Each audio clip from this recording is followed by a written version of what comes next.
Hello everyone. इस video में मैं घटना चक्र पूर्वावलोकन साइंस से कुछ इम्पोर्टेंट इंग्लिश मीडियम के क्वेश्चंस को डिस्कस करने जा रहा हूँ। पहला क्वेश्चन है put in the ascending order of speed of sound in the medium. तो हम जानते हैं कि स्पीड ऑफ साउंड सबसे ज़्यादा होता है सॉलिड में, उससे कम लिक्विड में और सबसे कम होता है गैसेस में। तो इसमें से वाटर, स्टील एंड नाइट्रोजन में सॉलिड है स्टील, तो स्टील में सबसे ज़्यादा होगा। उसके बाद में होगा, उससे कम होगा मतलब वाटर में, देन नाइट्रोजन में। तो फर्स्ट पे आएगा nitrogen, then water, then steel. तो 3, 1 एंड 2, 3, 1, 2 राइट ऑप्शन बी होगा।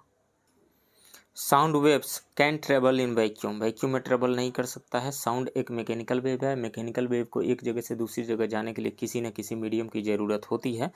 तो साउंड जो है वैक्यूम में ट्रेवल नहीं कर सकता है, तो ये गलत है। Can travel only in solid. Solid में तो ट्रेवल कर सकता है, लेकिन ओनली लिखा हुआ है, ओनली नहीं। ये लिक्विड में भी ट्रेवल कर सकता है, गैसेस में भी ट्रेवल कर सकता है। Can travel only in gases, इसमें भी ओनली है, तो ये दोनों ही गलत होगा। तो can travel both in solid and gaseous medium, ये सॉलिड एंड गैसियस दोनों ही मीडियम में ट्रेवल कर सकता है, सो राइट ऑप्शन डी होगा।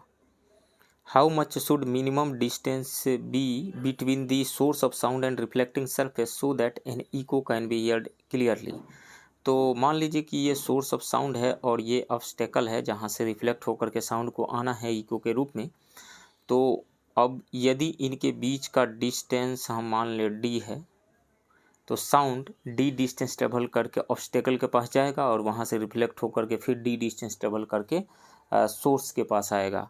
तो 2d डिस्टेंस ट्रेवल करेगा।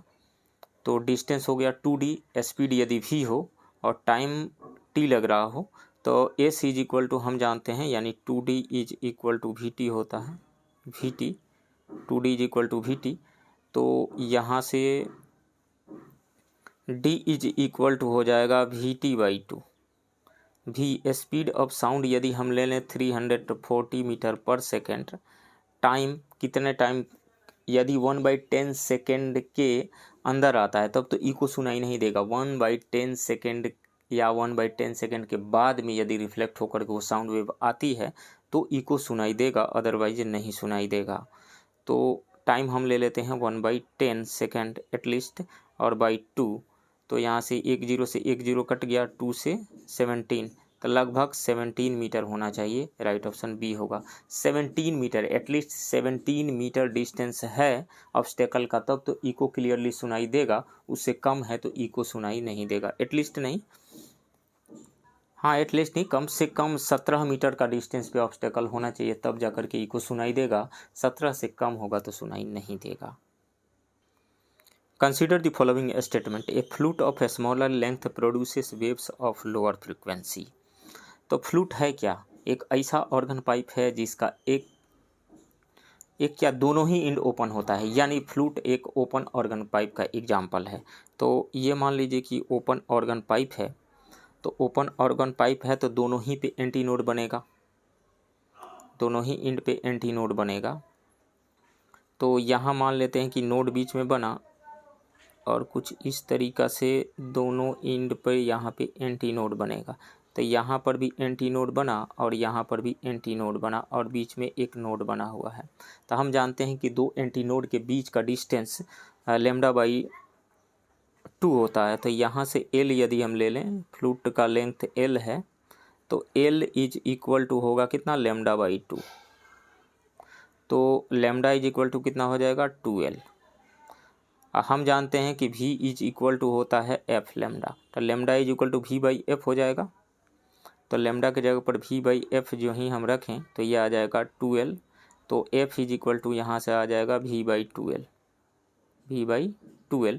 यदि ये हो गई इस फ्लूट की फंडामेंटल फ्रिक्वेंसी। इसके बाद में 2v/2L आएगा, 3v/2L आएगा, 4v/2L आएगा, यानी nv/2L आएगा। तो फ्रिक्वेंसी का जो फार्मूला आ रहा है nv/2L, इस तरीके से हम फार्मूला को देखें तो f जो है इन्वर्सली प्रोपोर्शनल है लेंथ का, यानी फ्लूट का लेंथ यदि बड़ा है तो उससे द्वारा साउंड प्रोड्यूस होगा, उसकी फ्रिक्वेंसी कम होगी। यदि लेंथ कम है तो उसके द्वारा प्रोड्यूस किए गए साउंड की फ्रिक्वेंसी ज़्यादा होगी। अब ऑप्शन को पढ़ते हैं। A flute of smaller length produces wave of lower frequency, नहीं, स्मॉलर यदि लेंथ है तो लोअर नहीं हायर फ्रिक्वेंसी का साउंड प्रोड्यूस होगा वहाँ से, तो स्टेटमेंट 2 तो गलत है। Sound travel in rock in form of longitudinal elastic wave only, only कह रहा है लॉन्गिट्यूडिनल इलास्टिक वेव ओनली। देखिए साउंड रॉक्स में लॉन्गिट्यूडनल एंड ट्रांसवर्स दोनों ही फॉर्म में ट्रेवल करता है, तो ओनली जो लिखा हुआ है ये गलत है, तो दोनों ही गलत हो गया, तो neither 1 nor 2 right option D होगा। Consider the following statement about ultrasonic wave, तो अल्ट्रासोनिक वेव उस वेव को कहा जाता है जिसकी फ्रीक्वेंसी 20 किलो हर्ट्ज से ज़्यादा होती है, यानी हमारे ऑडिबल रेंज से बाहर 20 किलो हर्ट्ज से ज़्यादा। दे कैन डिस्ट्रॉय इंसेक्ट्स, बिल्कुल इंसेक्ट्स को डिस्ट्रॉय कर सकती है, ये सही है। They can clean clothes by removing dust, ये भी सही है। They can be use to treat diseases, ये भी सही है। They can control automatic doors, बिल्कुल ये भी सही है। तो इसमें से चारों सही है और ये 9th क्लास के साइंस के बुक में दिया हुआ है, सो इसमें से all are correct, right option D होगा। Bats can fly during dark nights and also prey, this is because, तो बैट जब फ्लाई करता है तो वो एक अल्ट्रासोनिक वेव प्रोड्यूस करता है, अल्ट्रासोनिक वेव जा करके जो भी ऑब्जेक्ट है उससे टकरा करके आता है, तो वो समझ जाता है कि आगे कोई ऑब्जेक्ट है, उसका शिकार है आगे, और कितने डिस्टेंस पे है वो भी वो कैलकुलेट कर लेता है। तो they produce ultrasonic wave and are guided by them, right option D होगा।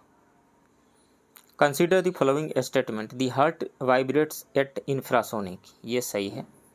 The speed of sound is, infrasonic wave किसे कहा जाता है, जिसकी फ्रीक्वेंसी 20 हर्ज से लेस हो, उसको इंफ्रासोनिक। 20 हर्ज से ज़्यादा, 20 किलो हर्ज से ज़्यादा वाली फ्रीक्वेंसी को कहा जाता है, फ्रीक्वेंसी वाले वेव को कहा जाता है अल्ट्रासोनिक वेव। तो the heart vibrates at infrasonic, ये सही है। The sound of this speed of sound is more in gas than in liquid and solid, नहीं, गैसेस में मोर नहीं होती है, सबसे ज़्यादा सॉलिड में और सबसे कम गैसेस में होती है, तो ये गलत है। The speed of sound is more in gas, नहीं, गलत है। Mach number is use to describe the speed of sound, ये सही है। Mach number is equal to होता है कोई भी ऑब्जेक्ट यदि साउंड से ज़्यादा स्पीड से, साउंड के स्पीड से ज़्यादा स्पीड से मूव कर रहा है, जैसे कोई एयरक्राफ्ट वगैरह हो गया, तो उसके स्पीड को मैक नंबर के टर्म में मेजर किया जाता है, एक्सप्रेस किया जाता है मैक नंबर के टर्म में। तो मैक नंबर क्या होता है, speed of the object divided by speed of sound, speed of the object divided by speed of sound, तो ये सही है third statement. Ultrasonic sound has frequency more than 20 kilo hertz, 20,000 हर्ज, ये भी सही है।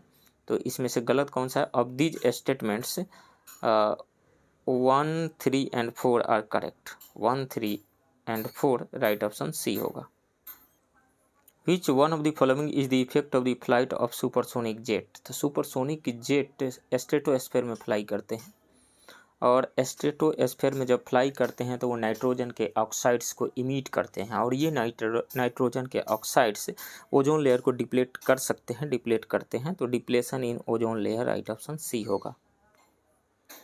Assertion, a jet aircraft moving at Mach number equal to 1 travels faster at an altitude of 15 kilometre while moving at Mach number equal to 1 near the sea level। देखिए Mach number 1 है, इसका मतलब speed of sound से travel कर रहा है, speed of sound के speed से वो एयरक्राफ्ट ट्रेवल कर रहा है।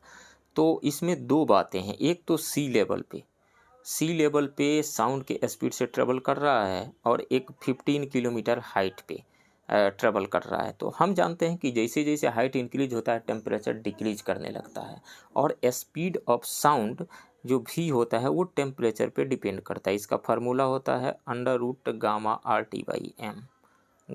टी बाई एम, यानी टेम्परेचर भी जो है डायरेक्टली प्रोपोर्शनल है √ टेम्परेचर के, मतलब टेम्परेचर पे डिपेंड करता है, टेम्परेचर ज़्यादा होने पे स्पीड ऑफ साउंड ज़्यादा होता है। तो जैसे जैसे हाइट इंक्रीज होता है टेम्परेचर डिक्रीज होता है, टेम्परेचर डिक्रीज होने की वजह से स्पीड ऑफ साउंड डिक्रीज होगा। तो 15 किलोमीटर हाइट पे स्पीड ऑफ साउंड डिक्रीज हो जाएगा। मान लीजिए 330 मान लेते हैं, यहाँ पे सी लेवल पे 330 मीटर पर सेकेंड है, तो यहाँ पर जो एयरक्राफ्ट है वो ट्रेवल करेगा 330 मीटर पर सेकेंड के स्पीड से, क्योंकि मैक नंबर 1 है। अब 15 किलोमीटर हाइट पे, यहाँ पे 15 किलोमीटर हाइट पे स्पीड डिक्रीज हो जाएगा। तो 330 से मान लेते हैं कि 325 हो गया हो, या 320, 320 मीटर पर सेकेंड के स्पीड से वहाँ ट्रेवल कर रहा है। तो मैक नंबर जो होगा वो स्पीड ऑफ साउंड के इक्वल हो जाएगा। तो वहाँ पे इसका मतलब है कि 15 किलोमीटर के हाइट पे एयरक्राफ्ट 320 कहिए या 325 मीटर पर सेकेंड के स्पीड से ट्रेवल कर रहा है। तो असर्शन कर रहा है कि a jet aircraft moving at Mach number equal to 1 travels faster at an altitude of 15 kilometre, faster नहीं, कम हो जाएगा 320 मीटर पर सेकेंड एज फॉर एग्जाम्पल, और सी लेवल पे 330 मीटर पर सेकेंड से ट्रेवल कर रहा है, और 15 किलोमीटर हाइट पे 320 मीटर पर सेकेंड के स्पीड से ट्रेवल कर रहा है। तो कम हो गया है ना, ज़्यादा तो नहीं है। तो इसलिए असर्शन गलत है। रीजन में the velocity of sound depends on the temperature of the surrounding medium. बिल्कुल, वेलोसिटी ऑफ साउंड जो है मीडियम के, जिस मीडियम में भी ट्रेवल कर रहा है उस मीडियम के टेम्परेचर पे डिपेंड कर रहा है, डायरेक्टली प्रोपोर्शनल होता है स्क्वायर रूट ऑफ टेम्परेचर के। तो रीजन तो सही है लेकिन असर्शन गलत है। तो A is true but R is false नहीं, A is false but R is true, right option D होगा। Assertion is false but reason is true. What is the decibel level of sound produced by 2 person in conversation? तो यदि normal conversation है तो वो sound 30 से 60 decibel का होता है, और यदि एंगर कन्वर्सेशन है तो 70 to 80 डेसिबल का होता है। तो 30 to 60 राइट ऑप्शन सी होगा। Which of the following represents the decibel level of rustling of tree leaves in normal circumstances? तो नॉर्मल सर्कमस्टांसेस में जो पेड़ की पत्तियों की सरसराहट की आवाज़ होती है वो लगभग 20 डेसिबल की होती है, राइट ऑप्शन बी होगा। As per the WHO the safe noise level for a city is, तो वो है 45 डेसिबल, राइट ऑप्शन ए होगा। The tolerable limit of noise for human being is around 85 decibel, right option B होगा। Sound above what level in decibels is considered hazardous noise pollution, तो वैसे sound जो 80 decibel से ज़्यादा हो, 80 decibel से ज़्यादा साउंड को हजार्डस नॉइज पॉल्यूशन के अंतर्गत रखा जाता है, राइट ऑप्शन सी होगा। यानी 80 या 80 डेसिबल से ज़्यादा के sound noise hazardous noise pollution के अंतर्गत आते हैं। Loudness of sound is measured in terms of following, amplitude के टर्म में मेजर किया जाता है। इसका मैं एग्जांपल देता हूँ। मान लीजिए कि आप जिस रूम में हैं, आपका छोटा भाई या आपकी छोटी बहन बाहर से छिटकिनी लगा करके चली गई, तो अब आपको यदि धीरे से आप उस डोर को नॉक करेंगे तो आवाज़ थोड़ी दूर जाएगी। यदि ज़्यादा दूर तक आपको आवाज़ पहुंचाना होगा तो क्या करेंगे, उस दरवाजे को ज़ोर ज़ोर से पीटना शुरू करेंगे। ज़ोर ज़ोर से पीटने का मतलब क्या हुआ, उसको लार्जर एम्पलीट्यूड से वाइब्रेट करवाना। तो एम्पलीट्यूड यदि ज़्यादा है तो लाउडनेस ऑफ द साउंड ज़्यादा होगा, एम्पलीट्यूड कम है तो लाउडनेस ऑफ द साउंड कम होगा। तो लाउडनेस ऑफ द साउंड को मेजर किया जाता है एम्पलीट्यूड के टर्म में, राइट ऑप्शन बी होगा। A worker was working on the rail track. A boy at a distance holds his ear near the rail track. This boy was able to hear sound of the blow of workman twice. It is because of, देखिए sound 2 बार इसलिए सुनता है कि एक तो air के से होते हुए ट्रेवल करके साउंड जा रही है, और दूसरा उस मेटल से होकर के ट्रेवल करके जा रही है, रेलवे के ट्रैक से होकर के जा रही है। तो हम जानते हैं कि स्पीड ऑफ साउंड सॉलिड में ज़्यादा होता है और एयर में कम होता है। तो सॉलिड में जो साउंड ट्रेवल करके जा रहा है वो पहले पहुँचेगा, और जो एयर के थ्रू जा रहा है वो थोड़ी देर के बाद में पहुँचेगा, इसलिए उसको 2 आवाज़ सुनाई देगी। तो इसका कारण क्या है, The speed of sound is greater in steel than in air, right option A होगा। Which of the following statements is true in relation to sound waves? Statement 1 है sound speed of sound decreases when we go from solid to gaseous state। बिल्कुल, सबसे ज़्यादा speed of sound जो होता है वो solid में, तो ये स्टेटमेंट बिल्कुल सही है, गैस में कम होता है। Statement 2, in any medium as we decrease the temperature the speed of sound increases. अभी हमने दिखाया था फार्मूला कि V इज इक्वल टू होता है गामा RT/M, गामा RT/M। तो टेम्परेचर यदि ज़्यादा है तो स्पीड ऑफ साउंड ज़्यादा होगा। तो in any medium as we decrease the temperature, temperature जब डिक्रीज करेंगे तो स्पीड ऑफ साउंड भी डिक्रीज करेगा, इंक्रीज नहीं करेगा। सो स्टेटमेंट 2 गलत है। स्टेटमेंट 3 है speed of sound is less in aluminium medium than in glass medium. नहीं, स्पीड ऑफ साउंड जो है एल्युमिनियम में ज़्यादा होता है, एल्युमिनियम में ज़्यादा होता है और ग्लास में कम होता है। देखिए, साउंड किसी भी मीडियम में ट्रेवल करके जा रहा है तो उसमें उस मीडियम में इलास्टिक की प्रॉपर्टी का होना बहुत ही ज़रूरी है, इनर्शिया का होना बहुत ही ज़रूरी है। तो जिस मीडियम में इलास्टिक की प्रॉपर्टी, इलास्टिसिटी ज़्यादा होगी, उस मीडियम में आसानी से साउंड ट्रेवल करके एक जगह से दूसरी जगह चला जाएगा। अब एक क्वेश्चन ये है कि यदि बहुत सारे 9th लेवल के बुक में भी दिया रहता है, एग्ज़ाम में भी ये क्वेश्चंस आते हैं कि कौन ज़्यादा इलास्टिक है।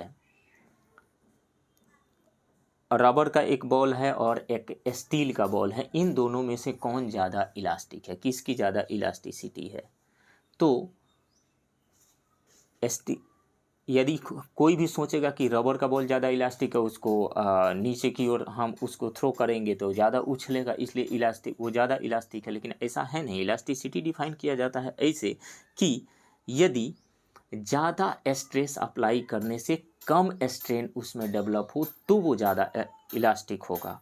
रबर में कम स्ट्रेस अप्लाई करने से ज़्यादा स्ट्रेन डेवलप हो जाता है, इसलिए उसकी इलास्टिसिटी कम है। लेकिन स्टील के बॉल को डिफॉर्म करना हो तो उसमें एक लार्जर स्ट्रेस अप्लाई करना पड़ेगा, तब जा कर के स्मॉल डिफॉर्मेशन आएगा, स्मॉल स्ट्रेन डेवलप होगा उसमें। तो इसलिए स्टील का बॉल मोर इलास्टिक है देन रबर के बॉल से।